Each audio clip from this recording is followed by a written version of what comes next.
HOA demanded I trim my hedges, so I sculpted them into a massive middle finger instead. Have you ever felt that suffocating pressure to conform, to sacrifice your unique expression for the sake of someone else's rigid, joyless vision of perfection?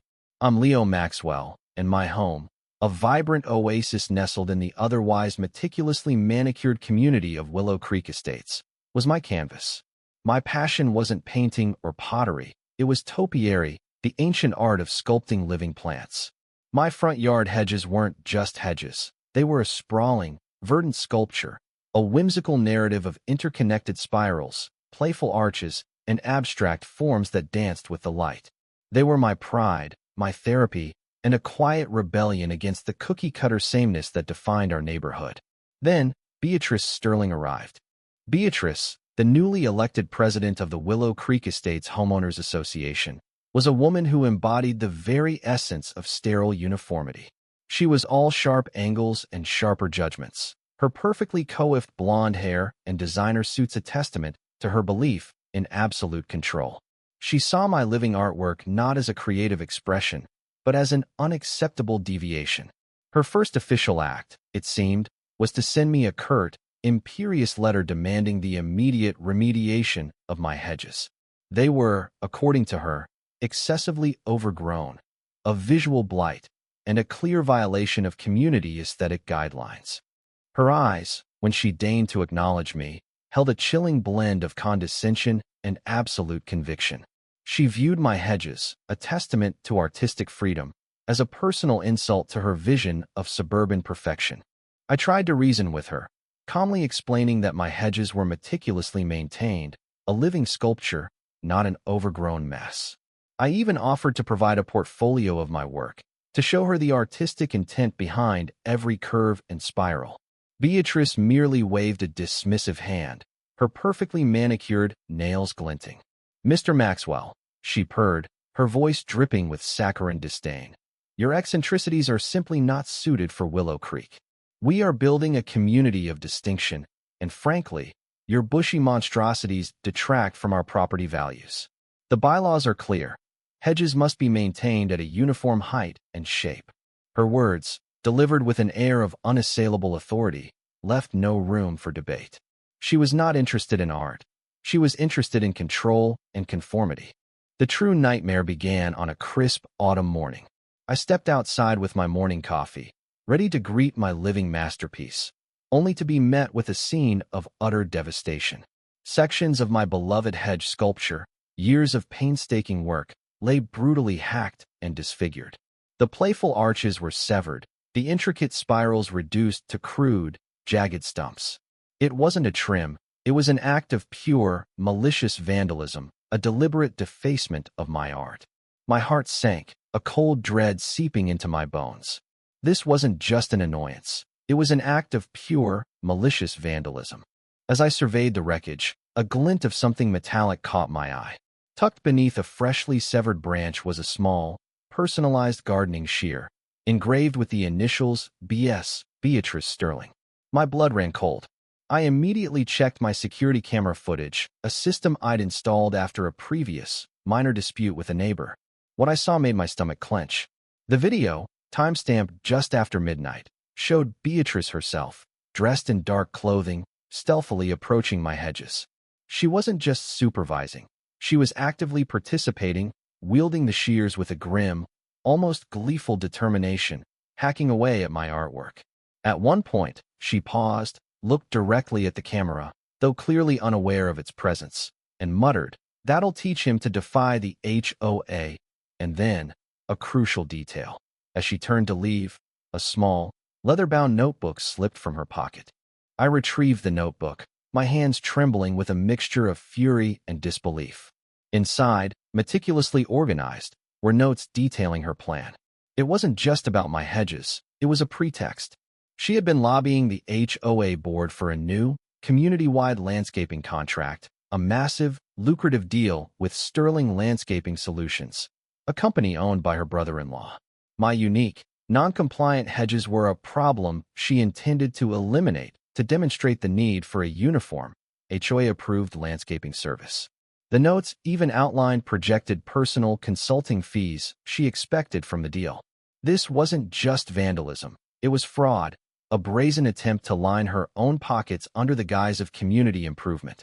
And it wasn't just my personal loss. My hedges, I had recently learned, were a crucial nesting ground for a rare species of local finch, a project I was quietly collaborating on with a local ornithological society.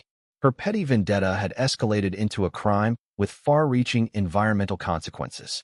Armed with the damning evidence, I resolved to confront Beatrice publicly. I learned she had called an emergency HOA meeting, ostensibly to present the new landscaping initiative, an initiative, I now realized with a surge of cold fury, that was designed to enrich her and her family. I arrived, the video footage on my tablet and the notebook clutched in my hand, just as Beatrice, radiating smug triumph, began her presentation, complete with glossy brochures for sterling landscaping solutions. I waited for a lull, then stood up, my voice steady despite the tremor in my hands. Beatrice, I stated, holding up the tablet, I believe this footage sheds a rather inconvenient light on your landscaping initiative. Her smile faltered, replaced by a flicker of annoyance. She quickly recovered, her eyes narrowing. Mr. Maxwell, I have no idea what you're talking about. This is a private HOA matter. You are disrupting our proceedings. She tried to dismiss me, to manipulate the other HOA members with practiced ease, painting me as a disgruntled, delusional artist, a nuisance to their refined community. As you can see, ladies and gentlemen, this is the kind of element we are trying to remove from our beautiful Willow Creek. But just as she was about to call for me to be removed, a young woman, Sarah, whom I recognized as a new resident and an avid birdwatcher, stood up from the back row. She had been concerned about the sudden disappearance of the finches. Actually, Miss Sterling, Sarah said, her voice clear and firm. I think Mr. Maxwell has a point. And I also have something to add. She held up her phone, its screen displaying a series of photos, before and after shots of my hedges, and then a close-up of the rare finch's nests, now exposed and destroyed. These hedges were a protected habitat. Your actions have endangered a local bird population. A collective gasp rippled through the room. Before Beatrice could even stammer a denial, the double doors burst open. A local news crew, tipped off by Sarah who had contacted them after seeing the hedge destruction, streamed in, cameras rolling, lights glaring. Behind them, my environmental lawyer, Mr. Harrison, a man known for his quiet ferocity and pro bono work for community causes, stepped forward. Beatrice Sterling, Mr. Harrison's voice resonated with calm authority. You are facing charges of criminal vandalism, environmental destruction, and federal fraud for the misuse of HOA funds and a clear conflict of interest. We have irrefutable video evidence, a detailed confession in your own handwriting, and expert testimony regarding the ecological damage. Beatrice's face, which had been a mask of carefully constructed composure, crumbled into a terrified, pale mess. Her jaw went slack, her eyes darting wildly around the room, searching for an escape that wasn't there. She stammered, then erupted into a desperate, high-pitched shriek, blaming misunderstandings, overzealous contractors, and a misunderstanding of the bylaws. It was the pathetic wail of a tyrant whose kingdom had suddenly collapsed. Then, a surprising voice emerged from the crowd. Mr. Davies, a long-standing, quiet member of the HOA board, stood up, his face etched with regret. And Ms. Sterling, he said, his voice trembling slightly. Perhaps you'd also like to explain why you pushed so hard for this landscaping contract, not for the community, but because your brother-in-law's company, which has a history of questionable practices, stood to gain millions, and you were promised a substantial personal consulting fee from the deal? The revelation hung in the air, a final, poisoned arrow. Beatrice had been exploiting the HOA not for the community's benefit, but for her own illicit gain. The fallout was swift and brutal. Beatrice was immediately stripped of her HOA presidency, her reign ending in public humiliation and a perp walk captured by local news. The EPA launched a full-scale investigation, leading to severe fines and criminal charges for environmental destruction and fraud. The HOA members, horrified by her deception and the legal exposure she had brought upon them, voted unanimously to sue her personally for misuse of funds and damages to the community's reputation. Her carefully cultivated social circle, once so eager to bask in her reflected glory, publicly disavowed her, fearing association with a pariah. Sterling Landscaping Solutions, facing legal repercussions and public outrage, immediately lost their contract and faced a barrage of investigations, leaving Beatrice utterly isolated and financially ruined.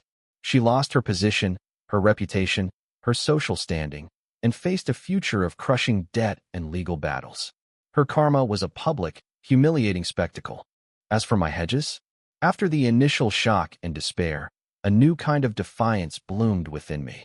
With the remaining hacked stumps and twisted branches, I didn't just trim them back into submission. Instead, I meticulously, painstakingly, sculpted them into a new form. It wasn't elegant or whimsical like my previous work.